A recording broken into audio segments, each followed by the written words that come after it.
जय श्री कृष्ण। दोस्तों, श्रीमद् भगवद गीता का 12वां अध्याय भक्ति योग समाप्त हो चुका है। इसमें कुल 20 श्लोक थे। आपने कुछ श्लोक मिस कर दिए हैं तो कोई बात नहीं। आज हम इस वीडियो में भक्ति योग की सारांश देखेंगे, उसकी एक छोटी सी समरी देखेंगे। मैं मेन पॉइंट्स कवर कर लूँगा। अगर आपको कुछ पॉइंट्स पसंद आए तो आप मेरे वीडियोस पीछे जाकर श्लोकों, हर एक श्लोक का एक वीडियो है, उसे देख सकते हैं। तो आइए शुरू करते हैं।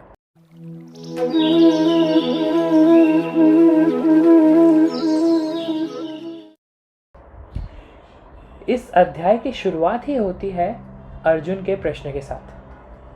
पहले और दूसरे श्लोक में कुछ इस तरह चर्चा होती है। अर्जुन पूछते हैं कि कौन से भक्त श्रेष्ठ हैं, कौन सा योगी सर्वश्रेष्ठ है, वो जो कृष्ण के साकार रूप की उपासना करते हैं या फिर वो जो निराकार अव्यक्त परम तत्व की उपासना करते हैं। कृष्ण इसके सामने उत्तर देते हैं कि जो अपने मन को उनमें स्थिर करता है, यानी उनके साकार रूप में स्थिर करता है और परम श्रद्धा के साथ निरंतर उनकी भक्ति करता है, वो सर्वश्रेष्ठ योगी है। यानी साकार रूप को भजने वाले, साकार रूप की भक्ति करने वाले, कृष्ण के रूप को भजने वाले जो योगी हैं वो सर्वश्रेष्ठ है। ऐसा क्यों, वो आगे ज़रूर बता रहे हैं। तो इसके बाद तीसरे और 12वें श्लोक के बीच में भक्ति मार्ग बनाम निराकार उपासना और साधना के क्रमिक चरणों की बात की गई है। जैसे कि जो लोग अव्यक्त अविनाशी निराकार ब्रह्म की उपासना करते हैं वे भी भगवान को प्राप्त करते हैं, परंतु इंसानों के लिए उनका मार्ग अधिक कठिन है, थोड़ा हार्ड होता है इस निराकार रूप को भजना, इसकी भक्ति करना। आगे कृष्ण कह रहे हैं कि आध्यात्मिक अभ्यास के क्रमिक चरणों की व्याख्या कुछ इस तरह है। मन को उनमें स्थिर करना है। यदि असमर्थ हो तो अभ्यास योग द्वारा निरंतर स्मरण करें। यदि वह भी कठिन हो तो उनके लिए कर्म करें। अगर ये भी नहीं कर पा रहे हो तो सारे कर्मों के फलों का त्याग करें। ऐसी भावना रखनी है, फल के त्याग की भावना। और आत्मवान बनना है, यानी आत्मा को जानना है, खुद को पहचानना है अंदर से। कृष्ण आगे स्पष्ट करते हैं कि यांत्रिक अभ्यास से ज्ञान श्रेष्ठ है, बेहतर है।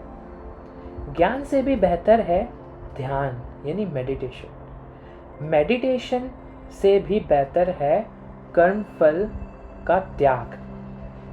आप कोई भी कर्म करें तो आपके मन में अगर ये भावना है कर्म फल के त्याग करने की भावना, तो वो सबसे बेस्ट है। ये भावना होने से तुरंत परम शांति का अनुभव होता है और धीरे धीरे आप मोक्ष के मार्ग की ओर बढ़ने लगते हैं। आगे जो श्लोक हैं 13 से 20, उसमें कृष्ण अपने प्रिय भक्तों के कुछ गुणों की बात करते हैं। जैसे कि वो कहते हैं कि जो मेरे भक्त हैं वो मुझे बहुत प्रिय हैं। उसके कुछ ये कारण हैं कि वे किसी प्राणी से द्वेष नहीं करते, सबके मित्र और दयालु होते हैं, ममता और अहंकार से मुक्त हैं। मतलब कि मैं, मेरा, मैं ही, ये जो भावना है उससे मुक्त रहते हैं, दूर रहते हैं। सुख दुख में समभाव रहते हैं। सर्दी हो, गर्मी हो, शत्रु हो, मित्र हो, सुख दुख में एक समान भावना रखते हैं। मतलब ये जो सिचुएशंस है, ये फीलिंग्स हैं, उन्हें अफेक्ट नहीं करती, उन्हें अपने कर्म में फोकस रहता है। ये सारी फीलिंग्स उन्हें अपने मार्ग से हटाती नहीं, दूर नहीं करती, वो स्ट्रेट फोकस्ड रहते हैं।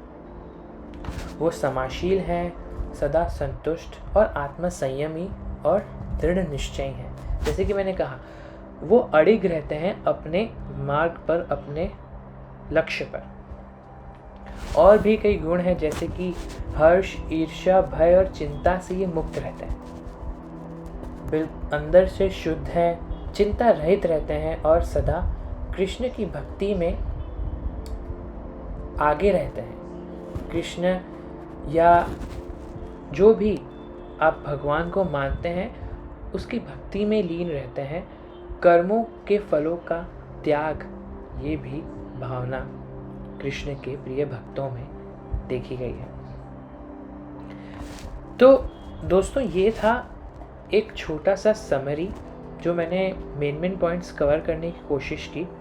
लेकिन हाँ, अगर आपको डिटेल में जानना है कि हर श्लोक में कृष्ण और अर्जुन में क्या बातचीत हुई है, कृष्ण ने क्या बताया है, प्लीज़ मेरे वीडियो जाकर आप देख सकते हैं। सारे श्लोकों को 2 या 3 मिनट में समझाया है मैंने एक एक करके।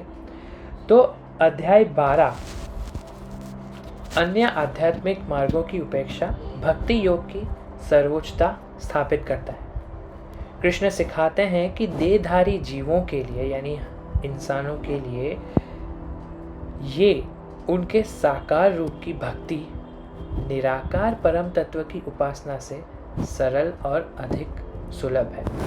तो ये बहुत ही इम्पॉर्टेंट रीज़न है कि क्यों कृष्ण बता रहे हैं कि साकार रूप की उपासना, साकार रूप की भक्ति ईजी है हमारे लिए, इंसानों के लिए। दोस्तों, मुझे आशा है कि आपको इस वीडियो से कुछ न कुछ सीखने को मिला होगा। आपसे मुलाकात होगी अगले अध्याय 13 में।